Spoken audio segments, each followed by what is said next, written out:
All right, so today we want to talk a little bit about social media and kind of the reason there's a few multifaceted reasons I want to look into this. And of course, I caught a few articles and videos today from Matt D'Avella today talking about social media detoxes and things like this. Of course, as you guys know, if you follow my channel, I'm not a huge fan of social media. Okay, so running down everything I have, I mean, YouTube could be considered social media, but of course I use it more like a platform than I do anything else. It's not like something that I'm constantly on. In fact, I don't have any YouTube apps or anything on the phone, and I don't even log into my YouTube account on most of my computers. Just this one that I do streaming on, and the media PC is also logged in so that I can go ahead and answer comments and things like that over there. So other than that, let's see. If I dive down, I think I still have a Twitter and a Pinterest account attached to my Christian channel.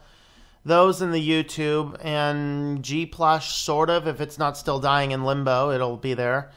So I have those. Now, one of them, and the reason I started looking into this and thinking of this is you guys have heard of Goodreads. So this is basically like a social media platform for authors or for bookophiles, really. And so I want to talk a little bit more about that near the end and what got me to thinking about doing this. But at the same time, I want to talk about social media as a person, social media as a business. Of course, a lot of people will have a social media account tied to their business or their following. So, you know, if I were to get like a Twitter connected to SwitchedtoLinux or a Mastodon connected to SwitchedtoLinux, whatever it happens to be. So if YouTube's like, oh, nope, you're done, you know, and I don't have any notice, it'd be good to have a place where you guys can go to and go, oh, did that guy fall off the planet and die, or did that guy just get deplatformed from YouTube? You know, so you kind of have this this idea of you know, having a social media account for a business is not a bad thing. It's kind of that. Now, as a person using it, I think that there's a few ways to use social media. If you use it simply to keep up with the businesses that you like and maybe family, I don't see as much of a big deal with it. But if you're using social media as an addiction and to fill your low self-esteem, now we have a different problem, a different challenge that we might want to start looking into and considering. Now, with that being said, is it hypocrisy to say, I'm not a big advocate of social media, but hey, for business, it might not be a bad thing, because then, of course, I'm pre-assuming that people are on there, and people, if I'm saying it's probably not a good thing, it's a business, what is it? Is it hypocrisy? Is it not hypocrisy? I just don't know. So these are things that I'm thinking of. So what are some of the downfalls, some of the pitfalls with it? Well, the biggest one is the addiction factor. Of course, some recent studies are coming out showing that it makes you more depressed. You know, it makes you more depressed. It is addictive. A lot of it, what it has to do is what Matt D'Avella says in his one video is called basically talking about negative comparison. And also after school just did a clip.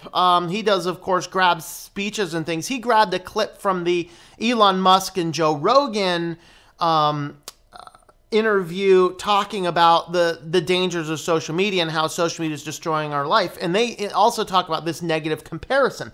And what ends up happening is that we start to, if we're on social media and we're constantly checking social media, we are constantly comparing our life as it is now to people's best moments on the platforms. And so that raises itself a challenge. Of course, the addictive factor, you know, I can quit Facebook anytime, I just don't want to. Well, same thing that can be said for any drug. I can quit heroin anytime, I just don't want to. You know, or as Mark Twain famously said, I quit smoking hundreds of times, you know. My biggest deal with social media is the data tracking, which admittedly is worse for some social platforms, not as bad for other ones. Like, you know, Twitter, I don't think has anything more than, I mean, I'm sure it could follow you around the internet, but to create the account, you don't need anything really more than an email address, I don't think. And so it raises this question, like Facebook, I just think Facebook should be closed down. I don't advocate anybody be on Facebook. I have no connection to Facebook. Of course, I deleted all the accounts that I had. I did have business connections to it and things. I deleted it all because the problem with Facebook is they're not data miners, they're data hoarders. They hoard data all over the place. They scoop it up from people who have not even consented to give them data. And they use this data to do excessive marketing and narrowed sales. So as far as marketing is concerned, I'm okay with marketing to say this is what the offerings are I have. I'm not okay with marketing if it's so narrowing in and targeting somebody to the nth degree to the point where they're worn out to the point where they buy it. That's not marketing, that's coercion. Kind of Neil Postman discusses that a little bit in both Disappearance of Childhood and to a lesser extent Amusing Ourselves to Death, where he talks about the marketing is really meant to make you discontent with your life, and if you buy this item, this is going to help you out. Well, when you couple that to social media, now we have some serious issues. Okay, so of course I was talking about these, a couple videos that I watched today. I Quit Social Media for 30 Days by Matt D'Avella, and actually he did this one first, this 30-day social media fast by Matt D'Avella. This one was a neat video, basically just kind of walking through what you do. So of course he has steps, actually this isn't steps, this is what it is, this part. He has steps in here somewhere as well. But they're talking about the social media detox, and this is, if you're using social media, if you're on it a lot and you think you might want to keep it, I would encourage you to try a social media detox. This is, you're going to delete social media from your phones and devices, log out of the accounts on your computer, clear your browser cache, things like that.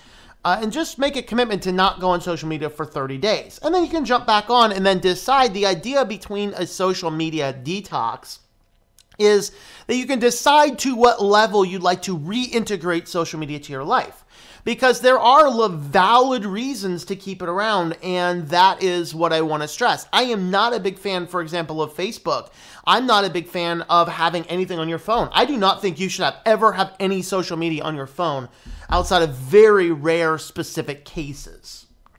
And I don't.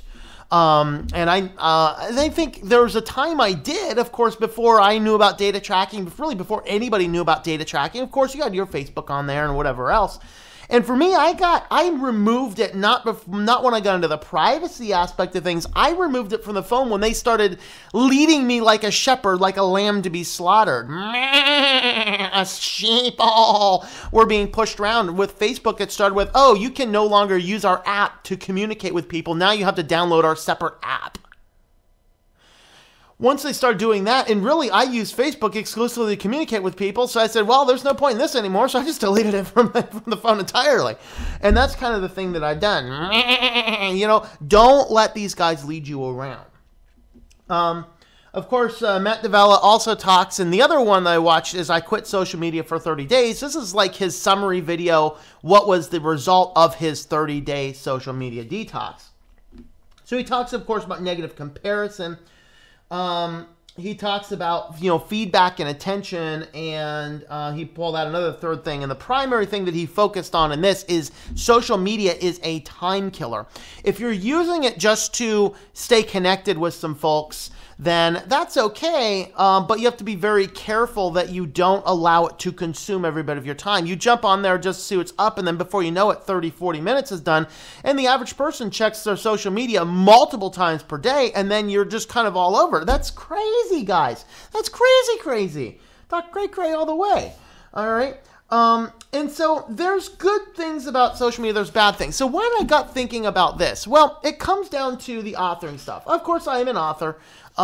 Hey, shameless marketing. This is my book which is a parody. So there is a church growth movement, and I'm not an advocate of the church growth movement at all. In fact, this is why I tell new Christians don't go off and run off to a church right away. Find an individual person and meet somewhere else and study and learn what your Bible says. Because the church growth movement teaches a lot of wrong things about the church, and they really focus exclusively on the numbers and not really about living by what's in the Bible, which is, to me, the important part. So the churches in my town got together and walked through all of, like 12 or 13 of the largest churches, most influential churches in my town, went through and started preaching a sermon series through a book called The Art of Neighboring.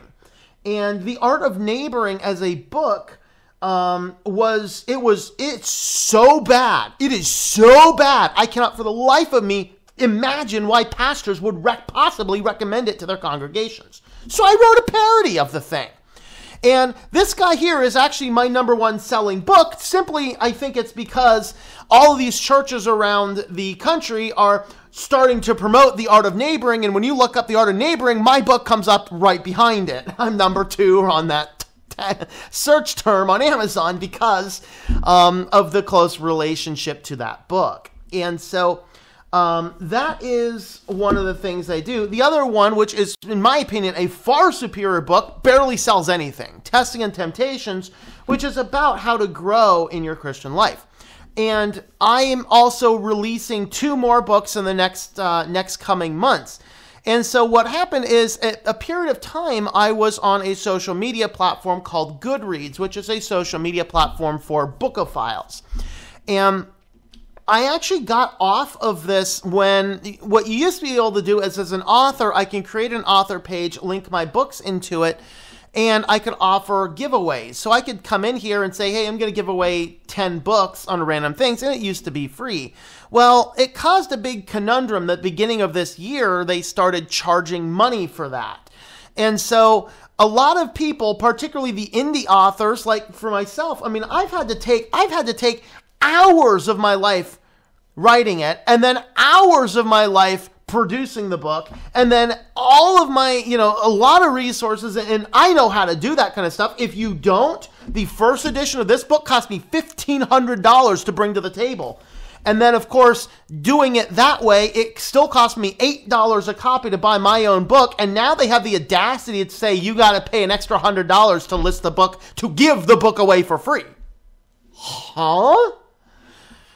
And so, because of that, I jumped off of the platform. I said, delete my account. And the problem is, I'm wondering, is that really the good approach? Now that I have my costs streamlined down to merely my time, and it's a fun hobby for me, so I enjoy doing it, is it worth throwing out $100 to offer out the book? Because the reality is, a lot of people use the thing, and several hundred people are going to see about the book. Is it worth paying a couple $100 to give out 10 copies of the book, and then a lot more people see it? So you guys let me know. Should I jump back onto this as a platform, reestablish my author profile, so I can communicate with people on a bookophile platform about my books? It almost makes sense. I might like to do that. And frankly, if you're going to successfully sell a book, you have to throw advertiser dollars into it. Maybe it would be worth jumping in there and paying the $100 and seeing how does that compare to other marketing. Because I know for me, videos, and of course this channel, I don't talk as much about that kind of stuff because I try and keep this neutral to the secular viewership. But at the same token, my other channel, which is a much, much smaller channel, which is growing, but it's a much, much smaller channel, that's where I'll plug those books quite a bit. And frankly, I can sell more books. Can I sell more books doing a video about it on a platform that I have, or can I sell more books by paying them $100, give away 10 copies to people that they let me know who they are, but then several hundred other people hear about the book, see about the book, and add it to their lists? That's a question I have. Because I can also go right to Amazon, and I can go right to Amazon and give away books of my own. Of course, I have to buy them at full retail, but of course, since they're my books, I get the commission or the royalty back for them. So frankly, it's cheaper to do it on Amazon, and I'm slightly believe Amazon's going to be a slightly bigger target market. Of course, if you know about this company, Amazon actually owns Goodreads. So that's another concern. Do I really want to establish another account with this social media platform? That's a good question. All right. So you guys let me know in the comments. Should I rejoin this? Because as a business person, to make an establishment with connection with people that like books, let me know. Should I do that? I just don't know. It's a thought I've been thinking of. Of course, take a look at these ratings here. I have 7 ratings, I think 2 reviews, 7 ratings, 4.5 star rating. Go on Amazon, the same book actually has a 2-star rating. And a lot of the reason it has a 2-star rating, of course, is because people are buying, people are reading the original book, The Art of Neighboring, because their pastors recommend it. And here this guy on the internet is coming out and saying that this is a bad book and that sheeple don't use their brain cells and believe what their pastor says without examining what the Bible says. And that's what my problem is. Holy cow, people. And so, of course, I get a lot of negative reviews on that. So if you have read The Art of Shallow Neighboring and you thought it was a great book and you leave Amazon reviews, please leave me a review. I mean, really. So that's kind of the thing, right? Is social media can have a good and a positive area in our life should we use it in that way, okay?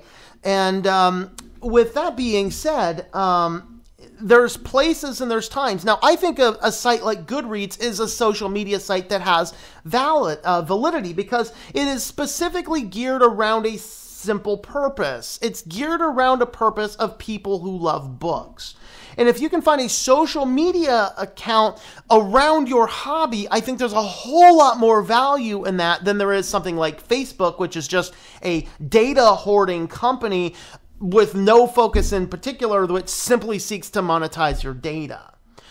So I'm not into any Facebook-owned companies at all. So even though Instagram is technically a little bit better, I won't go near it because it's that. WhatsApp is technically a better company. I won't go near it because of that. I just don't trust the Facebook company. And so I absolutely will not recommend or endorse a Facebook company. But I use Amazon because I'm an author, and frankly, if you want to sell books, I mean, I'll tell you that the vastest majority of my books sell through Amazon than through any other means. And so it's foolish to sit here and not be on the Amazon platform. So as an author, should I have reestablished my author account on Goodreads and pay $100 for the marketing? It might be worth it. I don't know. What do you guys think? Let me know in the comments down below. Hey guys, just doing a final wrap up to this video, and I talked a little bit about the books that I have, Testing and Temptations and The Art of Shallow Neighboring.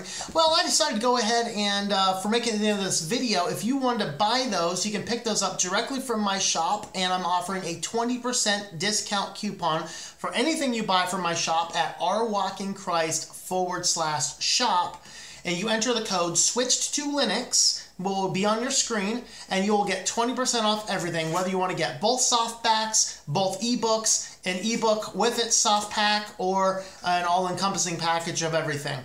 Those coupon codes will be available on the website until December 15th, 2018. So thanks for watching, and don't forget to have a look at the rest of the links in the description down below if you want to support us on Patreon, on Think Life Media, or if you want to buy the books directly from Amazon. Those links will also be down in the description down below.